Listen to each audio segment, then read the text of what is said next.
Sa iban pang balita, pila ka temporary stall sa Iloilo Terminal Market ginpang demolish. Pila ka vendors nagpahayag nga wala gintagaan sa temporaryo nga masayluhan. Ini ang gintutukan ni Kim Salinas. Ginpang kakasang atop kag ginpang guba sang Iloilo City Government ang 30 ka temporary stalls sa Iloilo Terminal Market kina sa ngaga. Gindemolish ang mga estruktura sa fish section sa Rizal Street. Agud mapanami ang entrance sa natala nga soft opening sa Oktubre 20, Lunes.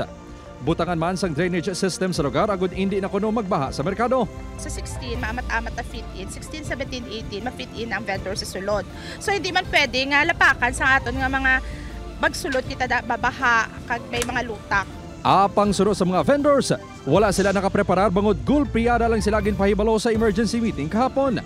Dugang sa mga ini, wala sang may ginplastar sa ila ang Iloilo City LGU nga temporaryo nila nga sa iluhan. Dako na kuno nga buhin sa ila kita ang pilakaan lang nga sakripisyo nga hindi makabaligya. Wala sa iluhan kay banan mo. Binaubra pa man nila na tigado ang sitwasyon namo kaya mo isda na pamaligyan na ng barato pa bisa maubos bisa perdi. Nagsapol na ang asosasyon sang fish vendors kag nahisugtan nga magplastar lang sila sa tubang sang stalls nga wala ginguba halin las 12 sang tuwang gabi tubtob las 8 sang aga. Wala na sang baligyan ay sa hapon. Kabudday man para sa amon. Ukol katama sa amon biskan sa pangadod-dod na namon nga gasto. Suno sa LEEO, ginpasugtan ang hingyo sa mga vendors apang wala sang closure sang dalan nga matabo. Maga pangayo sang bulig ang opisina sa Iloilo City at TTMO sa pagdiliher sang trapiko sa lugar. Para pasugot man kita, nga may time nga 12 midnight to kagahon, maplastar sila diri sa site.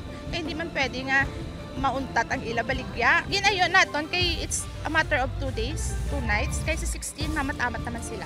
Iga demolish man ang 20 ka temporary stalls sa De Leon Street Buwas. Iga sa ilo ang mga apektado nga vendors sa Landone Street.